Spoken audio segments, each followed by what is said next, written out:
ਉਹੀ ਰੱਟਿਆ ਪਿੱਟਿਆ ਮਤਲਬ ਕਿ ਜਿਹੜੀਆਂ ਗੱਲਾਂ ਨੇ ਇਹ ਜੀ ਖਾਲਿਸਤਾਨੀ ਨੇ, ਇਹ ਨਕਸਲਾਈਡ ਨੇ, ਇਹ ਕਿਸਾਨ ਨਹੀਂ। ਦੇਖੋ ਜੇ ਕਿਸਾਨ ਹੀ ਨਹੀਂ ਤੇ ਜਿਹੜੇ ਹਜ਼ਾਰਾਂ ਟਰੈਕਟਰ ਜਿਹੜੇ ਨੇ ਅੱਜ 4 ਫੇਰੋਂ ਦਿੱਲੀ ਨੂੰ ਘੇਰਾ ਪਾ ਕੇ ਬੈਠੇ ਨੇ, ਇਹ ਟਰੈਕਟਰ ਕਿਹਦੇ ਲਿਆਏ? ਜੇ ਕਿਸਾਨ ਹੀ ਟਰੈਕਟਰ ਕਿਹਦੇ ਕੋਲ ਲੈਂਦੇ ਆ? ਕੀ ਇਹ ਅਬਾਨੀ ਤੇ ਅਡਾਨੀ ਤੋਂ ਅਸੀਂ ਮੰਗ ਕੇ ਲਿਆਏ ਆ? ਇਹ ਟਰੈਕਟਰ ਸਾਡੇ ਆਪਣੇ ਨੇ, ਅਸੀਂ ਸਾਰੇ ਕਿਸਾਨ ਆ। ਕੋਈ ਕਿਸਾਨ ਤਾਂ ਉਹ ਨੇ ਜਿਹੜੇ ਅੱਜ ਇਹਨਾਂ ਨੇ ਖੁੱਡਾਂ ਚੋਂ ਕੱਢ ਕੇ ਲਿਆਂਦੇ ਆ, ਆਪਣੀਆਂ ਜੇਬਾਂ ਚੋਂ ਕੱਢ ਕੇ ਲਿਆਂਦੇ ਆ। ਉਹ ਕਿਸਾਨ ਨੇ ਜਿਨ੍ਹਾਂ ਨੂੰ ਕਿਸਾਨੀ ਦਾ ਬੁਰਕਾ ਪਾਇਆ ਪਰ ਹੈ ਨੇ ਇਹਨਾਂ ਦੇ ਉਹ ਤੋਤੇ। ਉਹ ਨੇ ਦੂਸਰੇ ਪਾਸੇ ਆ ਕਿਸਾਨ ਨੇ। ਸੋ ਇਹ ਸਿਰਫ ਇਹਨਾਂ ਦਾ ਹਾਥੀ ਕੇ ਦੰਦ ਵਾਲੀ ਗੱਲ ਹੈ। ਹਾਥੀ ਕੇ दांत दिखाने क्या और खाने क्या और। ਜੇ ਕਿਸਾਨ ਆ ਤਾਂ ਟਰਾਂਸਪੋਰਟਰ ਆ, ਜੇ ਕਿਸਾਨ ਨਹੀਂਗਾ ਤਾਂ ਟਰਾਂਸਪੋਰਟਰ ਵੀ ਕੁਛ ਨਹੀਂਗਾ। ਅੱਜ ਕਾਲੇ ਕਾਨੂੰਨ ਜਿਹੜੇ ਮੋਦੀ ਨੇ ਕਿਸਾਨਾਂ ਦੇ ਉੱਤੇ ਥੋਪੇ ਨੇ, ਇਹ ਸਾਡੇ ਉੱਤੇ ਥੋਪਣ ਲਈ ਵੀ ਬੈਠਾ ਵਾ। ਦੇਰ ਬਸ ਇਹੀ ਕਰ ਰਿਹਾ ਵੀ ਕਦੋਂ ਆ ਨਿਬੜੇ ਤੇ ਉਹ ਸ਼ੁਰੂ ਕਰੇ, ਪਰ ਉਹਨੂੰ ਦੱਸ ਦੇਣਾ ਚਾਹੁੰਦੇ ਆ ਵੀ ਆਹ ਕੰਮ ਤਾਂ ਤੋਂ ਨਿਬੜਨਾ ਨਹੀਂ, ਉਹ ਤਾਂ ਦੂਰ ਦੀ ਗੱਲ ਆ। ਜੇ ਇੱਥੇ ਟਰੈਕਟਰ ਖੜੇ ਨੇ ਤਾਂ ਨਾਲ ਟਰੱਕ ਵੀ ਖੜੇ ਹੋਣਗੇ। 26 ਜਨਵਰੀ ਆਉਣੀ ਆ ਮਿੱਤਰਾ, ਤੇਰੇ ਟੈਂਕ ਤੇਰੇ ਲਾਲ ਕਿਲੇ ਦੇ ਮੂਹਰੇ ਚੱਲਣੇ ਨੇ। ਮੂਹਰੇ ਟਰੈਕਟਰ ਹੋਊਗਾ ਤੇ ਪਿੱਛੇ ਟਰੱਕ ਆਊਗਾ, ਸੋਚ ਤੂੰ ਲੈ ਹੁਣ। ਸਤਿ ਸ਼੍ਰੀ ਅਕਾਲ ਦੋਸਤੋ ਇਸ ਵਕਤ ਮੇਰੇ ਨਾਲ ਸਰਦਾਰ ਬਲਦੇਵ ਸਿੰਘ ਸਿਰਸਾ ਸਾਹਿਬ ਮੌਜੂਦ ਨੇ। ਉਹਨਾਂ ਦੇ ਨਾਲ ਗੱਲ ਕਰ ਲੈਂਦੇ ਆ ਕਿ ਸਥਿਤੀ ਜਿਹੜੀ ਹੈਗੀ ਹੈ ਕਿੱਥੇ ਘਟ ਗਈ ਹੋਈ ਹੈ ਇਸ ਵਕਤ। ਸੈਂਟਰ ਸਰਕਾਰ ਜਿਹੜੀ ਹੈ ਚਿੱਠੀਆਂ ਤੋਂ ਬਾਅਦ ਚਿੱਠੀਆਂ ਭੇਜਦੀ ਹੈ, ਪਰ ਉਹਨਾਂ ਚਿੱਠੀਆਂ ਦੇ ਵਿੱਚ ਸਹੀ ਤਰੀਕੇ ਦੇ ਨਾਲ ਇਨਵੀਟੇਸ਼ਨ ਨਹੀਂ ਹੁੰਦੀ। ਇੱਕ ਤਰੀਕੇ ਨਾਲ ਲੋਕਾਂ ਨੂੰ ਇਹ ਵਿਖਾਇਆ ਜਾ ਰਿਹਾ ਕਿ ਅਸੀਂ ਸੱਦਾ ਪੱਤਰ ਭੇਜਦੇ ਹਾਂ ਕਿਸਾਨਾਂ ਨੂੰ, ਕਿਸਾਨਾਂ ਦੇ ਪਾਲੇ ਦੇ ਵਿੱਚ ਗੇਂਦ ਸੁੱਟੀ ਜਾਂਦੀ ਹੈ ਕਿ ਬਾਹਰ ਤੋਂ ਇਹ ਲੱਗੇ ਕਿ ਅਸੀਂ ਬਹੁਤ ਹੱਥ ਖੁੱਲੇ ਕਰਕੇ ਸੱਦਾ ਪੱਤਰ ਭੇਜ ਰਹੇ ਹਾਂ, ਪਰ ਅੰਦਰ ਜਿਹੜਾ ਹਲੇ ਵੀ ਛੜਯੰਤਰ ਜਾਰੀ ਹੈਗਾ। ਤਾਂ ਕਿਸਾਨ ਜਥੇਬੰਦੀਆਂ ਨੇ ਬੜੇ ਕਰੜੇ ਸਟੈਂਡ ਲਿੱਤੇ ਨੇ ਔਰ ਇਹ ਵੀ ਕਿਹਾ ਹੈ ਕਿ ਮਨ ਕੀ ਬਾਤ ਜਦੋਂ ਤੱਕ ਨਰਿੰਦਰ ਮੋਦੀ ਕਰਨਗੇ ਤਾਂ ਭਾਂਡੇ ਵੀ ਖੜਕਾਏ ਜਾਣਗੇ। ਹਰਿਆਣੇ ਦੇ ਟੋਲ ਪਲਾਜ਼ੇ ਜਾਮ ਕੀਤੇ ਜਾ ਰਹੇ ਨੇ, ਵੱਖ-ਵੱਖ ਤਰੀਕਿਆਂ ਦੇ ਨਾਲ ਵਿਰੋਧ ਕੀਤਾ ਜਾ ਰਿਹਾ। ਇੰਟਰਨੈਸ਼ਨਲ ਲੈਵਲ ਤੇ ਵਿਰੋਧ ਸ਼ੁਰੂ ਹੋਇਆ ਹੋਇਆ ਔਰ ਟਰਾਂਸਪੋਰਟਰ ਵੀਰ ਵੀ ਕਹਿੰਦੇ ਹੁੰਦੇ ਆ ਜੀ ਜਿਹੜੇ ਦੇਸ਼ ਦੀ ਰੀੜ੍ਹ ਦੀ ਹੱਡੀ ਨੇ, ਦੇਸ਼ ਨੂੰ ਚਲਾਉਣ ਵਾਲੇ ਹੁੰਦੇ ਨੇ, ਉਹ ਜਾਂ ਤਾਂ ਕਿਸਾਨ ਹੁੰਦੇ ਨੇ ਜਾਂ ਫਿਰ ਉਹ ਟਰਾਂਸਪੋਰਟਰ ਹੁੰਦੇ ਨੇ। ਅੱਜ ਟਰਾਂਸਪੋਰਟਰ ਬਾਈ ਹੋਰੀ ਵੀ ਪਹੁੰਚੇ ਹੋਏ ਨੇ, ਖਾਸ ਤੌਰ ਦੇ ਉੱਤੇ ਨਾਗਪੁਰ ਤੋਂ। ਗੱਲ ਕਰ ਲੈਂਦੇ ਆ ਪਹਿਲਾਂ ਬਲਦੇਵ ਸਿੰਘ ਸਿਰਸਾ ਸਾਹਿਬ ਦੇ ਨਾਲ। ਸਰ ਸਭ ਤੋਂ ਪਹਿਲਾਂ ਵਾਹਿਗੁਰੂ ਜੀ ਕਾ ਖਾਲਸਾ ਵਾਹਿਗੁਰੂ ਜੀ ਕੀ ਫਤਿਹ ਜੀ। ਖਾਲਸਾ ਜੀ ਫਤਿਹ ਜੀ, ਬਹੁਤ ਬਹੁਤ ਧੰਨਵਾਦ ਹੈ ਤੁਹਾਡਾ। ਸਿੰਘ ਸਾਹਿਬ ਮੈਂ ਹੀ ਪੁੱਛਣਾ ਚਾਹੁੰਦਾ ਜੀ, ਸਾਰਿਆਂ ਨੂੰ ਇਹੀ ਜਾਣਨ ਦੀ ਜਿਗਿਆਸਾ ਹੈਗੀ ਹੈ ਵੀ ਕਿੱਥੇ ਕੁ ਅਟਕੀ ਹੋਈ ਆ ਹੁਣ ਸੂਈ, ਸਿਚੁਏਸ਼ਨ ਕੀ ਹੈਗੀ ਹੈ ਹੁਣ? ਸਰਕਾਰ ਦੀ ਨੀਅਤ ਤੇ ਨੀਤੀ ਕਿਸਾਨਾਂ ਦੇ ਪਰੀ ਬਹੁਤ ਹੀ ਬਦਨੀਤੀ ਹੈ। ਸੂਈ ਕਾਹਦੀ ਅਟਕਣੀ ਜਦੋਂ ਚੱਲ ਹੀ ਨਹੀਂ ਰਹੀ ਕਿਸੇ ਪਾਸੇ। ਅਜੇ ਤੱਕ ਚੱਲੀ ਕਦੋਂ ਸੀ? ਅਟਕਦੀ ਤਾਂ ਉਹ ਆ ਜੇ ਕਿਤੇ ਚੱਲੀ ਹੋਵੇ ਤਾਂ। ਜਦੋਂ ਤੋਂ ਇਹਨਾਂ ਨੇ ਆਰਡੀਨੈਂਸ ਲੈਂਦੇ ਤੇ ਉਦੋਂ ਤੋਂ ਲੈ ਕੇ ਚੱਲ ਰਹੇ ਹਾਂ। ਉਸ ਤੋਂ ਬਾਅਦ ਪੰਜਾਬ 'ਚ 2 ਮਹੀਨੇ ਰੇਲਵੇ ਟਰੈਕਾਂ ਤੇ ਬੈਠੇ ਰਹੇ, ਮਹੀਨੇ ਤੋਂ ਉੱਤੇ ਇੱਥੇ ਅੱਜ ਹੋ ਗਿਆ ਦੂਸਰਾ ਮਹੀਨਾ ਸ਼ੁਰੂ ਹੋ ਗਿਆ। ਅਜੇ ਤੱਕ ਟਸ ਤੋਂ ਮਸ ਨਹੀਂ ਹੋਏ। ਇੱਕੋ ਹੀ ਜਿਹੜਾ ਰੱਟਾ ਉਹ ਲਾਈ ਜਾ ਰਹੇ ਨੇ, ਸਾਨੂੰ ਬਦਨਾਮ ਕਰ ਰਹੇ ਨੇ। ਉਹੀ ਰੱਟਿਆ ਪਿੱਟਿਆ ਮਤਲਬ ਕਿ ਜਿਹੜੀਆਂ ਗੱਲਾਂ ਨੇ ਇਹ ਜੀ ਖਾਲਿਸਤਾਨੀ ਨੇ, ਇਹ ਨਕਸਲਾਈਡ ਨੇ, ਇਹ ਕਿਸਾਨ ਨਹੀਂ। ਦੇਖੋ ਜੇ ਕਿਸਾਨ ਹੀ ਨਹੀਂ ਤੇ ਜਿਹੜੇ ਹਜ਼ਾਰਾਂ ਟਰੈਕਟਰ ਜਿਹੜੇ ਨੇ ਅੱਜ 4 ਫੇਰੋਂ ਦਿੱਲੀ ਨੂੰ ਘੇਰਾ ਪਾ ਕੇ ਬੈਠੇ ਨੇ, ਇਹ ਟਰੈਕਟਰ ਕਿਹਦੇ ਲਿਆਏ ਨੇ? ਜੇ ਕਿਸਾਨ ਹੀ ਟਰੈਕਟਰ ਕਿਹਦੇ ਕੋਲ ਲੈਂਦੇ ਆ? ਕੀ ਇਹ ਅਬਾਨੀ ਤੇ ਅਡਾਨੀ ਤੋਂ ਅਸੀਂ ਮੰਗ ਕੇ ਲਿਆਏ ਆ? ਇਹ ਟਰੈਕਟਰ ਸਾਡੇ ਆਪਣੇ ਨੇ, ਅਸੀਂ ਸਾਰੇ ਕਿਸਾਨ ਆ ਔਰ ਅਸੀਂ ਆਪਣੇ ਹੱਕਾਂ ਲਈ ਇੱਥੇ ਆਏ ਆ। ਪਰ ਸਰਕਾਰ ਜੋ ਮਰਜ਼ੀ ਕਰ ਲੈ ਤੇ ਅਸੀਂ ਆਪਣੀਆਂ ਮੰਗਾਂ ਜਿਹੜੀਆਂ ਪੂਰਨ ਤੌਰ ਤੇ ਮੰਗਾ ਕੇ ਜਾਵਾਂਗੇ। ਔਰ ਇਸ ਟਾਈਮ ਤੇ ਸਾਡਾ ਜਿਹੜਾ ਇਹ ਐਜੀਟੇਸ਼ਨ ਹੈ ਇਹ ਇਕੱਲੇ ਕਿਸਾਨਾਂ ਦਾ ਨਹੀਂ, ਇਹ ਜਿੱਥੇ ਮਜ਼ਦੂਰ ਦਾ, ਆੜਤੀ ਦਾ, ਫੱਲੇਦਾਰਾਂ ਦਾ ਬਣ ਗਿਆ, ਉੱਥੇ ਆਹ ਸਾਡੇ ਜਿਹੜੇ ਟਰਾਂਸਪੋਰਟਰ ਨੇ ਜਿਹੜੇ ਕਿ ਅੱਜ ਨਾਗਪੁਰ ਤੋਂ, ਮਹਾਰਾਸ਼ਟਰ ਤੋਂ ਇੱਥੇ ਆਏ ਨੇ, ਛੱਤੀਸਗੜ੍ਹ ਤੋਂ ਵੀ ਆ ਰਹੇ ਨੇ। ਇਹਨਾਂ ਤੋਂ ਪੁੱਛੋ ਵੀ ਇਹ ਕਿਉਂ ਆਏ ਨੇ, ਅੱਜ ਇਹ ਸਾਡੀ ਸਪੋਰਟ ਕਿਉਂ ਕਰ ਰਹੇ ਨੇ? ਕੀ ਕੱਲ੍ਹ ਨੂੰ ਇਹਨਾਂ ਨੂੰ ਕਹਿਣਗੇ ਕਿ ਟਰਾਂਸਪੋਰਟਰ ਹੀ ਨਹੀਂ? ਸੋ ਇਹ ਸਰਕਾਰ ਦੀ ਜਿਹੜੀ ਸੂਈ ਆ ਅੜਦੀ ਤੇ ਤਾਂ ਜੇ ਚੱਲੀ ਹੁੰਦੀ, ਅਜੇ ਤੱਕ ਚੱਲੀ ਨਹੀਂ। ਮੇਰਾ ਆਖਰੀ ਸਵਾਲ ਹੈ ਜੀ, ਇੱਕ ਪਾਸੇ ਤਾਂ ਸਰਕਾਰ ਕਹਿ ਰਹੀ ਹੈ ਵੀ ਇੱਥੇ ਅੱਤਵਾਦੀ ਆਏ ਹੋਏ ਆ, ਮੀਡੀਆ ਦੇ ਰਾਹੀਂ, ਨੈਸ਼ਨਲ ਮੀਡੀਆ ਦੇ ਰਾਹੀਂ ਬਦਨਾਮ ਕਰਨ ਦੀ ਕੋਸ਼ਿਸ਼ ਕੀਤੀ ਜਾਂਦੀ ਹੈ। ਦੂਜੇ ਪਾਸੇ ਕਹਿੰਦੇ ਆ ਕਿ ਅਸੀਂ ਗੱਲਬਾਤ ਕਰਨੀ ਚਾਹੁੰਦੇ ਹਾਂ ਕਿਸਾਨਾਂ ਦੇ ਨਾਲ। ਇਹ ਕਿਸ ਤਰੀਕੇ ਦਾ ਚੱਲ ਰਿਹਾ ਸਾਰਾ ਸਿਲਸਿਲਾ ਹੀ? ਆਹ ਤੁਸੀਂ ਦੇਖ ਸਕਦੇ ਹੋ, ਆਹ ਮੋਦੀ ਦੀ ਖਬਰ ਦੇਖ ਲਓ ਅੱਜ ਦੀ ਲੱਗੀ ਹੋਈ, ਕਹਿੰਦਾ ਵੀ ਕਿਸਾਨ ਸਾਰੀਆਂ ਧਿਰਾਂ ਨਾਲ ਗੱਲ ਕਰਨ ਨੂੰ ਕਿਸਾਨਾਂ ਦੇ ਨਾਲ ਸਰਕਾਰ ਤਿਆਰ ਆ। ਉਹ ਸਾਰੀਆਂ ਧਿਰਾਂ ਕਿਹੜੀਆਂ ਨੇ? ਇਹ ਬੜਾ ਪੁਆਇੰਟ ਹੈ, ਇੱਕ ਨੁਕਤਾ। ਇੱਕ ਕੋਈ ਕਿਸਾਨ ਤਾਂ ਉਹ ਨੇ ਜਿਹੜੇ ਅੱਜ ਇਹਨਾਂ ਨੇ ਖੁੱਡਾਂ ਚੋਂ ਕੱਢ ਕੇ ਲਿਆਂਦੇ ਆ, ਆਪਣੀਆਂ ਜੇਬਾਂ ਚੋਂ ਕੱਢ ਕੇ ਲਿਆਂਦੇ ਆ। ਉਹ ਕਿਸਾਨ ਨੇ ਜਿਨ੍ਹਾਂ ਨੂੰ ਕਿਸਾਨੀ ਦਾ ਬੁਰਕਾ ਪਾਇਆ ਪਰ ਹੈ ਨੇ ਇਹਨਾਂ ਦੇ ਉਹ ਤੋਤੇ। ਉਹ ਨੇ ਦੂਸਰੇ ਪਾਸੇ ਆ ਕਿਸਾਨ ਨੇ। ਸੋ ये सिर्फ इन्हें हाथी के दांत वाली गल है। हाथी के दांत दिखाने क्या और खाने क्या और। ਸਿੰਘ ਸਾਹਿਬ ਉੱਥੇ ਨਾ ਇੱਕ ਲੈਟਰਾਂ ਵੀ ਲਿਖ ਕੇ ਪਾਈਆਂ ਹੋਈਆਂ, ਉਹ ਕਹਿੰਦੇ ਤੋਮਰ ਸਾਹਿਬ ਨੂੰ ਕਹਿੰਦੇ ਵੀ ਕਿਸਾਨ ਜਥੇਬੰਦੀਆਂ ਨੇ 3 ਲੱਖ ਦੇ ਕਰੀਬ ਜਿਹੜੇ ਕਿਸਾਨਾਂ ਨੇ ਸਾਈਨ ਕਰਕੇ ਪਾਏ ਹੋਏ ਆ ਕਿ ਜਿਹੜੇ ਬਿੱਲ ਨੇ ਅਸੀਂ ਉਹਨਾਂ ਦੀ ਹਮਾਇਤ ਕਰਦੇ ਆ। ਫਿਰ ਉਹ ਕਿਹੜੇ ਕਿਸਾਨ ਹੋ ਸਕਦੇ ਆ? ਉਹ ਸੈਨ ਜਿਹੜੇ ਨੇ ਕੀ ਰੀਜਨਲ ਹੈ ਆ ਜਿਹੜੇ ਲੱਖਾਂ ਲੋਕ ਉੱਥੇ ਉਹਦੇ 3 ਲੱਖ ਨੇ ਪਾਏ ਨੇ। ਇਧਰ ਪੰਦ ਜਿਹੜਾ ਹੁਣ ਤੱਕ ਕੋਈ 4-5 ਲੱਖ ਦਾ ਰੋਜ਼ ਬੈਠਾ ਰਹਿੰਦਾ 4 ਚੁਫੇਰੇ, ਔਰ ਹਰ ਰੋਜ਼ ਕਿੰਨੇ ਲੱਖ ਆ ਰਿਹਾ ਕਿੰਨੇ ਲੱਖ ਜਾ ਰਿਹਾ, ਔਰ ਉਹਨਾਂ ਦੇ ਪਰਿਵਾਰ ਜਿਹੜੇ ਨੇ ਉਹ ਕਿੰਨੇ ਕਰੋੜਾਂ ਦੀ ਗਿਣਤੀ 'ਚ ਨੇ। ਇਹ ਸਿਰਫ ਇੱਕ ਝੂਠਾ ਭੰਡੀ ਪ੍ਰਚਾਰ ਸਾਡੇ ਖਿਲਾਫ ਕਰ ਰਿਹਾ। ਅਸਲ ਕਿਸਾਨ ਉਹ ਨੇ ਜਿਹੜੇ ਇੱਥੇ ਲੰਬੇ ਸਮੇਂ ਤੋਂ ਜਿਹੜੇ ਆ ਉਹ ਬੈਠੇ ਹੋਏ ਨੇ। ਸੋ ਇਹ ਸਰਕਾਰ ਜਿਹੜੀ ਆ ਇਹਦੀ ਨੀਅਤ ਤੇ ਨੀਤੀ ਬਦ ਹੈ, ਕਿਸਾਨਾਂ ਪ੍ਰਤੀ ਕੋਈ ਹਮਦਰਦੀ ਨਹੀਂ। ਤੇ ਪਰ ਇਹ ਕਿਸਾਨ ਵੀ ਇਸ ਟਾਈਮ ਦੇ ਉੱਤੇ ਇੱਕ ਦ੍ਰਿੜ ਇਰਾਦੇ ਨਾਲ ਜਿਹੜਾ ਉਹ ਚੱਲ ਰਿਹਾ ਵੀ ਅਸੀਂ ਆਪਣੀਆਂ ਜਿਹੜੀਆਂ ਪੂਰੀਆਂ ਮੰਗਾਂ ਨੇ ਉਹ ਮਨਵਾ ਕੇ ਜਾਵਾਂਗੇ। ਤੁਸੀਂ ਆ ਵੇਖੋ ਕਿਸ ਤਰ੍ਹਾਂ ਲੜਕੀਆਂ ਲੜਕੇ ਨੌਜਵਾਨ ਜਿਹੜੇ ਨੇ ਆ ਸਾਰੇ ਦੇ ਸਾਰੇ ਜਿਹੜੇ ਨੇ ਉਹ ਕਿਸ ਤਰ੍ਹਾਂ ਜਿਹੜੇ ਨੇ ਆ ਰਹੇ ਨੇ, ਚਾਹੇ ਉਹ ਮੁਲਾਜ਼ਮ ਨੇ ਚਾਹੇ ਉਹ ਕੋਈ ਮਜ਼ਦੂਰ ਨੇ ਜਾਂ ਕੁਛ ਵੀ ਨੇ, ਸਭ ਲੋਕ ਜਿਹੜੇ ਇੱਥੇ ਆ ਰਹੇ ਨੇ। ਇਹ ਜਿਹੜੇ ਸਾਨੂੰ ਅੱਤਵਾਦੀ ਕਹਿੰਦੇ ਨੇ, ਇਹ ਗੱਲ ਕਹਿੰਦੇ ਆ ਕਿ ਜਿਹੜਾ ਸਾਡਾ ਕਿਸਾਨ ਜਿਹੜਾ ਅੰਦੋਲਨ ਹੈ ਇਹਨੂੰ ਚਾਈਨਾ ਤੇ ਪਾਕਿਸਤਾਨ ਚਲਾ ਰਿਹਾ। ਹੁਣ ਚਾਈਨਾ ਤੇ ਪਾਕਿਸਤਾਨ ਜੇਕਰ ਸਾਡੇ ਅੰਦੋਲਨ ਨੂੰ ਚਲਾ ਰਿਹਾ ਤੇ ਫਿਰ ਆਪਾਂ ਬਾਕੀ ਸਾਰਿਆਂ ਦੀ ਗੱਲ ਛੱਡ ਦਈਏ। ਜਿਸ ਤਰ੍ਹਾਂ ਕਿ ਅੱਜ ਤੁਸੀਂ ਆ ਵੇਖੋ ਅਮਰੀਕਾ ਦੇ ਆ ਜਿਹੜੇ ਵੀ ਅਮਰੀਕੀ ਕਾਨੂੰਨ ਸਾਜ਼ਾਂ ਵੱਲੋਂ ਭਾਰਤੀ ਕਿਸਾਨਾਂ ਦੇ ਹੱਕ 'ਚ ਆਵਾਜ਼ ਬੁਲੰਦ ਕੀਤੀ। ਅਸੀਂ ਇਹਨਾਂ ਸਾਰਿਆਂ ਨੂੰ ਛੱਡ ਦਈਏ, ਭਾਰਤ ਦੇ ਕਾਨੂੰਨਾਂ ਛੱਡ ਦਈਏ, ਗੱਲ ਕਰੋ ਕੱਲੇ ਸੰਯੁਕਤ ਰਾਸ਼ਟਰ ਦੀ। ਜੇਕਰ ਸੰਯੁਕਤ ਰਾਸ਼ਟਰ ਉਹ ਸਾਡੀ ਹਮਾਇਤ ਕਰ ਰਿਹਾ ਇਹਦਾ ਮਤਲਬ ਉਹਨੂੰ ਵੀ ਚਾਈਨਾ ਤੇ ਪਾਕਿਸਤਾਨ ਚਲਾ ਰਿਹਾ। ਜੇ ਉਹਨੂੰ ਵੀ ਉਹ ਸਾਡੀ ਹਮਾਇਤ ਕਰ ਰਿਹਾ ਇਹਦਾ ਮਤਲਬ ਉਹਨੂੰ ਵੀ ਉਹ ਚਲਾ ਰਿਹਾ। ਤੇ ਜੇ ਉਹਨੂੰ ਵੀ ਚਾਈਨਾ ਤੇ ਪਾਕਿਸਤਾਨ ਚਲਾ ਰਿਹਾ ਤੇ ਫਿਰ ਭਾਰਤ ਨੂੰ ਜਿਹੜਾ ਨਾ ਉੱਥੋਂ ਰਿਜ਼ਾਈਨ ਦੇ ਕੇ ਵਾਪਸ ਆ ਜਾਣਾ ਚਾਹੀਦਾ। ਫਿਰ ਵੇਖਾਂਗੇ। ਮੇਰਾ ਆਖਰੀ ਸਵਾਲ ਹੈ, ਵੈਸੇ ਮੈਂ ਪੁੱਛ ਰਿਹਾ ਸੀਗਾ ਆਖਰੀ, ਪਰ ਮੇਰੇ ਜ਼ਿਹਨ ਦੇ ਵਿੱਚ ਆ ਗਿਆ। ਸਥਿਤੀ ਹੁਣ ਗੱਲਬਾਤ ਦੀ ਕਿੱਥੇ ਹੈ ਕਿ ਕਦੋਂ ਮੀਟਿੰਗ ਹੋ ਸਕਦੀ ਹੈ? ਕੋਈ ਹੈਗੀ ਇਹਦੇ ਬਾਰੇ ਜਾਣਕਾਰੀ? ਇਹ ਸਰਕਾਰ ਦੀ ਮਰਜ਼ੀ ਆ ਕਦੋਂ ਗੱਲਬਾਤ ਕਰਨੀ ਆ। ਉਹ ਜਿਸ ਤਰ੍ਹਾਂ ਕਹਿੰਦੇ ਸਿਆਣੇ ਕਹਿੰਦੇ ਆ ਖੂਹ ਦੀ ਆਵਾਜ਼, ਜਿਹੋ ਜਿਹੀ ਆਵਾਜ਼ ਤੁਸੀਂ ਖੂਹ 'ਚ ਮਾਰੋਗੇ ਨਾ ਉਹੀ ਆਵਾਜ਼ ਬਾਹਰ ਆਊਗੀ। ਜਿਹੜੀ ਚਿੱਠੀ ਉਹ ਸਾਨੂੰ ਲਿਖ ਕੇ ਦੇ ਰਹੇ ਨੇ ਅਸੀਂ ਉਸੇ ਤਰ੍ਹਾਂ ਜਵਾਬ ਦੇ ਰਹੇ ਹਾਂ। ਜਦੋਂ ਸਾਨੂੰ ਚਿੱਠੀ ਮੀਟਿੰਗ ਵਾਸਤੇ ਭੇਜੂ, ਤਰੀਕ ਸਮਾਂ ਕਿਹਦੇ ਨਾਲ ਗੱਲ ਕਰਨੀ ਆ ਉਦੋਂ ਭੇਜੂਗੀ, ਉਸੇ ਟਾਈਮ ਤੇ ਅਸੀਂ ਤਿਆਰ ਹਾਂ। ਪਰ ਨਾਲ ਇਹ ਸੋਚਣਾ ਪਵੇਗਾ ਵੀ ਉਹ ਘਸੀਆਂ ਪਿੱਟੀਆਂ ਗੱਲਾਂ ਜਿਹੜੀਆਂ ਉਹ ਨਹੀਂ, ਗੱਲ ਮੁੱਦੇ ਤੇ ਕਰੇ। ਇਹ ਨਹੀਂ ਹੈਗਾ ਵੀ ਉਹ ਜਿਹੜੀ ਆ ਚਲੋ ਜੀ ਆਓ ਸਮਾਜ ਕਰੋ ਫਲਾਣਾ ਕਰੋ, ਹਰ ਬਿੰਦੂ ਤੇ ਚਰਚਾ ਕਰੋ। ਚਰਚਾ ਹੀ ਕਰ ਚੁੱਕੇ ਆ, ਹੁਣ ਚਰਚਾ ਦੀ ਲੋੜ ਨਹੀਂ। ਆਓ ਸਾਡੇ ਨਾਲ ਗੱਲ ਕਰੋ। ਬਹੁਤ ਬਹੁਤ ਧੰਨਵਾਦ ਸਾਡੇ ਨਾਲ ਗੱਲ ਕਰਨ ਲਈ। ਹੁਣ ਬਾਈ ਜੀ ਦੇ ਨਾਲ ਗੱਲ ਕਰ ਲੈਂਦੇ ਆ। ਟਰਾਂਸਪੋਰਟਰ ਬਾਈ ਵੀ ਪਹੁੰਚੇ ਹੋਏ ਨੇ। ਜਿਵੇਂ ਮੈਂ ਨਾ ਕਿਹਾ ਸੀਗਾ ਵੀ ਰੀੜ੍ਹ ਦੀ ਹੱਡੀ ਹੁੰਦੇ ਨੇ, ਨਾ ਸਿਰਫ ਸਮਾਨ ਪਹੁੰਚਾਉਣਾ, ਵਪਾਰ ਸਾਰਾ ਕੁਝ ਜਿਹੜਾ ਹੈ ਉਹ ਟਰਾਂਸਪੋਰਟਰਾਂ ਦੇ ਸਿਰ ਦੇ ਉੱਤੇ ਚੱਲਦਾ ਹੁੰਦਾ ਹੈਗਾ।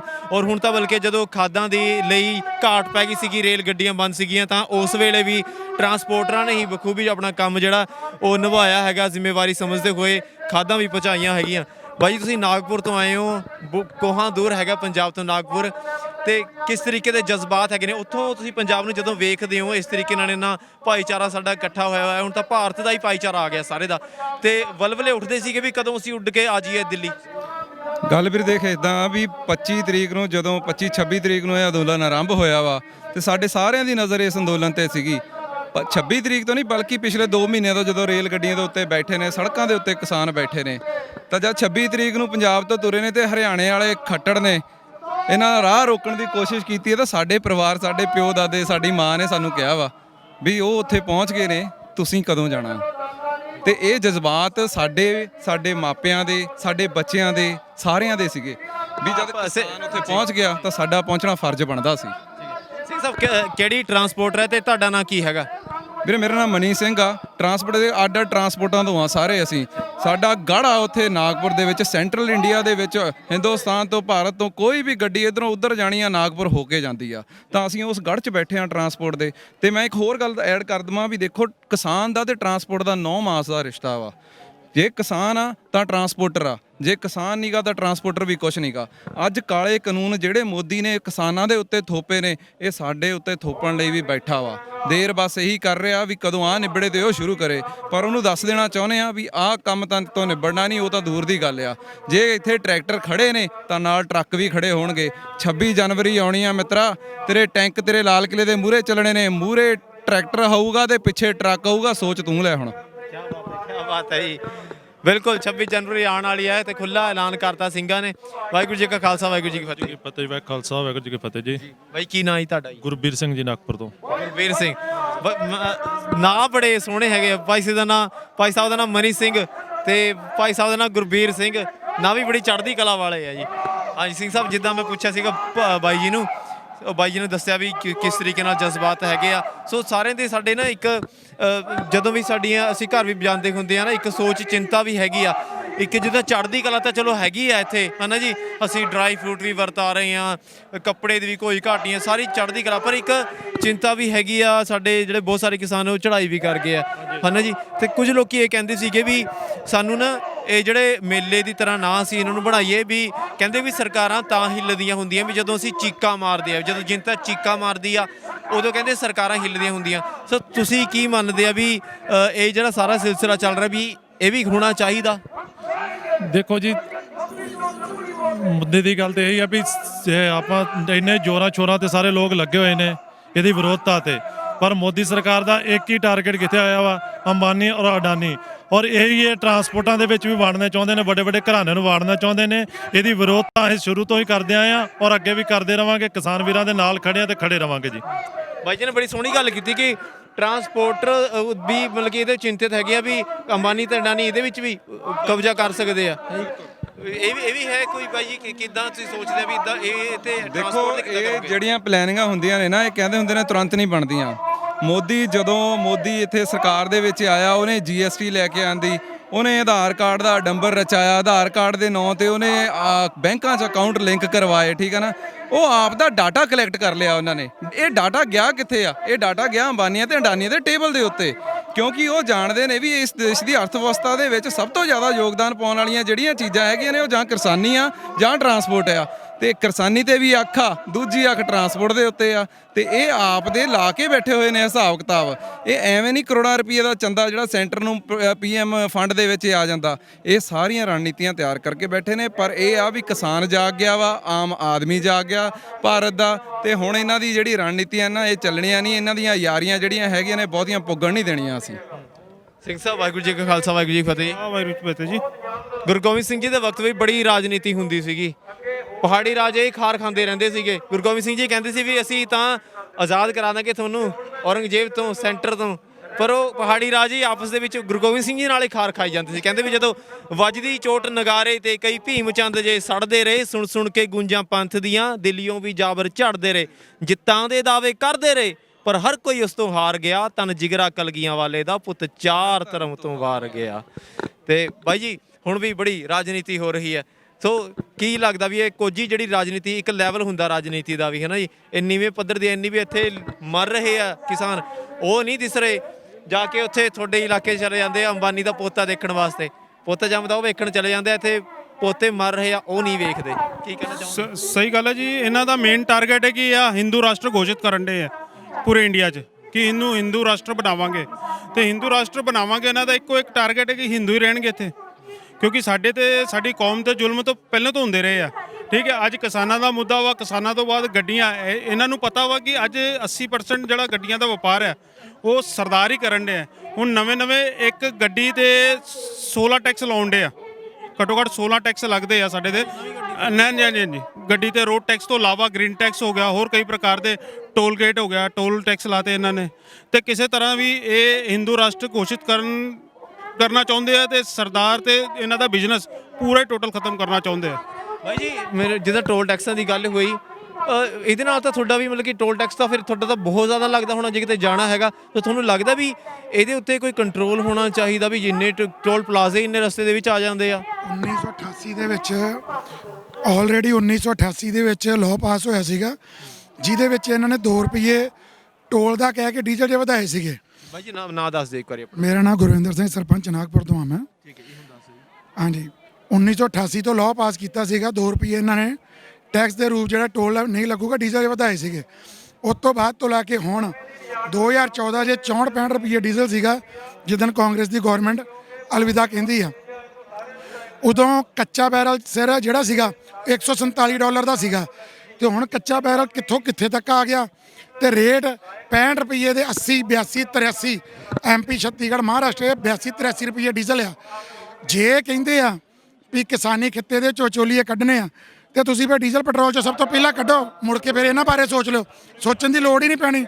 ਜਿੰਨਾ ਡੀਜ਼ਲ ਤੇ ਪੈਟਰੋਲ ਦੇ ਵਿੱਚ ਪੈਸਾ ਮਾਰਦੇ ਆ, ਜਿੰਨਾ ਹੱਕ ਮਾਰਦੇ ਆ, ਹੋਰ ਕੋਈ ਟੈਕਸ ਲੈਣ ਦੀ ਲੋੜ ਹੀ ਨਹੀਂ ਪੈਣੀ ਜਿੰਨਾ ਉਹਨਾਂ 'ਚ ਲੁੱਟਦੇ ਸਾਨੂੰ ਇਹ। ਤੇ ਉਸ ਤੋਂ ਬਾਅਦ ਵੀ ਟੋਲ ਜਿਸ ਤਰ੍ਹਾਂ ਵੀਰ ਨੇ ਦੱਸਿਆ 16 ਤਰੀਕੇ ਦੇ ਟੈਕਸ ਆ।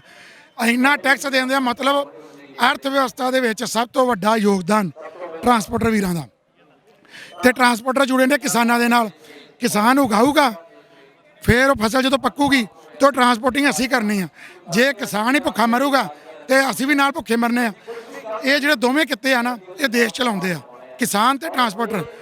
ਬਾਕੀ ਸਾਰੇ ਸਾਡੇ ਨਾਲ ਜੁੜੇ ਆ।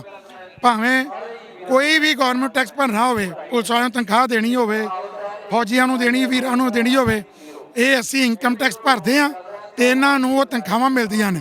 ਹਰ ਤਰੀਕੇ ਦਾ ਟੈਕਸ ਜੋ ਸਭ ਤੋਂ ਜ਼ਿਆਦਾ ਅਸੀਂ ਭਰਦੇ ਆ।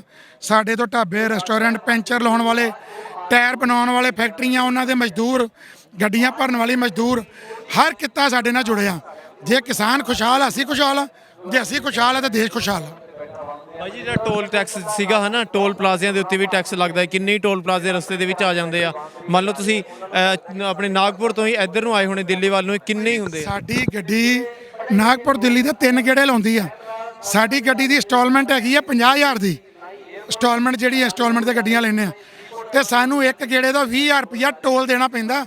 ਮਤਲਬ 50,000 ਦੀ ਇੰਸਟਾਲਮੈਂਟ ਇੱਕ ਭਰਨੀ ਪੈਂਦੀ ਆ ਤੇ 60,000 ਦਾ ਟੋਲ ਇੱਕ ਦੇਣਾ ਪੈਂਦਾ ਹੈ। ਆਹ ਹਿਸਾਬ ਲਾ ਲਓ ਵੀ ਕਿੰਨਾ ਟੋਲ ਲੱਗ ਰਿਹਾ ਸਾਨੂੰ। ਨਿਰੀ ਲੋਟਿਆ। ਹੁਣ ਲਾਕਡਾਊਨ ਦੇ ਵਿੱਚ 10 15 20 ਦਿਨ ਲਈ ਮਹੀਨੇ ਇੱਕ ਲਈ ਟੋਲ ਬੰਦ ਹੋਏ। ਅਸੂਲ ਇਹ ਬਣਦਾ ਸੀਗਾ ਵੀ ਜੇ ਤੁਹਾਨੂੰ 5 ਸਾਲ ਦੇ ਠੇਕੇ ਆ ਤੇ ਤੁਸੀਂ 5 ਸਾਲ 1 ਮਹੀਨਾ ਟਾਈਮ ਵਧਾ ਲਓ, 1 ਮਹੀਨਾ ਹੋਰ। ਇਹਨਾਂ ਕੀ ਕੀਤਾ, 1 ਮਹੀਨਾ ਟੋਲ ਬੰਦ ਕੀਤਾ ਪਰ ਉਹਦੇ ਰੇਟ ਵਧਾਤੇ ਜਦੋਂ ਤੱਕ ਇਹਨਾਂ ਦੀ ਲਿਖਤ ਦੇ ਵਿੱਚ ਇਹਨਾਂ ਕੋਲ ਹੈਗਾ। ਮਤਲਬ ਨਿਰੀ ਲੁੱਟ ਪਈ ਹੋਈ ਹੈ, ਹਰ ਬੰਨੇ ਲੁੱਟ ਮਚਾ ਕੇ ਰੱਖੀ ਹੈ ਇਹਨਾਂ ਨੇ। ਦੋਸਤੋ ਆਪਣੇ ਆਪ ਦੇ ਵਿੱਚ ਸੋਚਣ ਲਈ ਮਜਬੂਰ ਕਰ ਦਿੰਦੀਆਂ ਕਈ ਗੱਲਾਂ। ਜਿੱਦਾਂ ਹੁਣ ਗੱਲ ਕਰਦੇ ਕਰਦੇ ਕਈ ਗੱਲਾਂ ਸਾਹਮਣੇ ਆਈਆਂ ਵੀ ਕੀ ਹੋ ਰਿਹਾ ਇਹ ਖੂਨ ਨਿਚੋੜਿਆ ਜਾ ਰਿਹਾ। ਔਰ ਖੂਨ ਵੀ ਮੇਰੇ ਖਿਆਲ ਨਾਲ ਇਹ ਲਫ਼ਜ਼ ਵੀ ਸ਼ਾਇਦ ਛੋਟਾ ਪੈ ਜਾਂਦਾ ਜਿਸ ਤਰੀਕੇ ਨਾਲ ਕਚੁੰਮਰ ਕੱਢਿਆ ਜਾ ਰਿਹਾ ਇੱਕ ਆਮ ਇਨਸਾਨ ਦਾ। ਉਮੀਦ ਹੈ ਬਿਲਕੁਲ, ਔਰ ਉਮੀਦ ਕਰਦੇ ਹਾਂ ਕਿ ਛੇਤੀ ਤੋਂ ਛੇਤੀ ਜਿਹੜੇ ਬਿੱਲ ਰੱਦ ਹੋਣ ਔਰ ਕਿਸਾਨ ਖੁਸ਼ੀ ਆਪਣੇ ਘਰ ਜਾਣ। ਪਰ ਬਹੁਤ ਦੁੱਖ ਹੁੰਦਾ ਦੋਸਤੋ ਵੇਖ ਕੇ ਵੀ, ਛੋਟੇ ਛੋਟੇ ਬੱਚੇ ਆਏ ਹੋਏ ਨੇ, ਬਜ਼ੁਰਗ ਆਏ ਹੋਏ ਨੇ ਜਿਨ੍ਹਾਂ ਦਾ ਕੋਈ ਵੇਲਾ ਨਹੀਂ ਹੈਗਾ ਇਹ ਸੰਘਰਸ਼ ਕਰਨ ਦਾ। ਉਹਨਾਂ ਦਾ ਵੇਲਾ ਸੀਗਾ ਉਹ ਘਰ ਬੈਠ ਕੇ ਆਰਾਮ ਕਰਦੇ ਹੁੰਦੇ, ਪਰ ਫਿਰ ਵੀ ਲੱਗੇ ਹੋਏ ਨੇ। ਕਿਸੇ ਦੇ ਗੋਡਿਆਂ ਦੇ ਵਿੱਚ ਦਰਦ ਕਰਦਾ, ਕਿਸੇ ਦੇ ਸਿਰ ਵਿੱਚ ਦਰਦ ਕਰਦਾ, ਕਿਸੇ ਨੂੰ ਪਿੱਠ ਦੀ ਪ੍ਰੋਬਲਮ ਹੈਗੀ ਆ, ਪਰ ਫਿਰ ਵੀ ਆਪਣਾ ਫਰਜ਼ ਸਮਝ ਕੇ ਇੱਥੇ ਰੁਕੇ ਹੋਏ ਨੇ। ਉਹ ਕਹਿੰਦੇ ਕਿ ਸਾਡੀ ਭਾਵੇਂ ਜਾਨ ਚਲੀ ਜਾਏ ਪਰ ਅਸੀਂ ਘਰ ਵਾਪਸ ਖਾਲੀ ਹੱਥ ਨਹੀਂ ਜਾਵਾਂਗੇ। ਤਾਂ ਹੁਣ ਵੇਖਣਾ ਇਹ ਹੋਵੇਗਾ ਇਹ ਜਿਹੜੇ ਜਜ਼ਬੇ ਨੇ ਇਹ ਸਰਕਾਰ ਦੇ ਉੱਤੇ ਕਦੋਂ ਅਸਰ ਪਾਉਂਦੇ ਨੇ। ਕੈਮਰਾਮੈਨ ਕੁਲਵਿੰਦਰ ਸਿੰਘ ਦੇ ਨਾਲ ਮਨਦੀਪ ਸਿੰਘ, ਨਿਰਪੱਖ ਪੋਸਟ, ਖਬਰ ਦੀ ਨਿਰਪੱਖ ਆਵਾਜ਼। ਧੰਨਵਾਦ। ਪੰਜਾਬ ਅਤੇ ਪੰਜਾਬੀਅਤ ਨਾਲ ਜੁੜਿਆ ਹਰ ਮੁੱਦਾ, ਹਰ ਖਬਰ ਨਿਰਪੱਖ ਤਰੀਕੇ ਨਾਲ ਤੁਹਾਡੇ ਤੱਕ ਪਹੁੰਚਣ ਦੀ ਕੋਸ਼ਿਸ਼ ਵਿੱਚ ਤੁਸੀਂ ਵੀ ਦੇਵੋ ਸਾਡਾ ਸਾਥ। ਤਾਂ ਹੁਣੇ ਲਾਈਕ ਕਰੋ ਸਾਡਾ ਫੇਸਬੁੱਕ ਪੇਜ, ਸਬਸਕ੍ਰਾਈਬ ਕਰੋ YouTube ਤੇ ਅਤੇ ਫੋਲੋ ਕਰੋ ਇੰਸਟਾ ਅਤੇ ਟਵਿੱਟਰ ਤੇ ਨਿਰਪੱਖ ਪੋਸਟ, ਖਬਰ ਦੀ ਨਿਰਪੱਖ ਆਵਾਜ਼। ਵਿਜ਼ਿਟ ਕਰੋ www.nirpakhpost.com।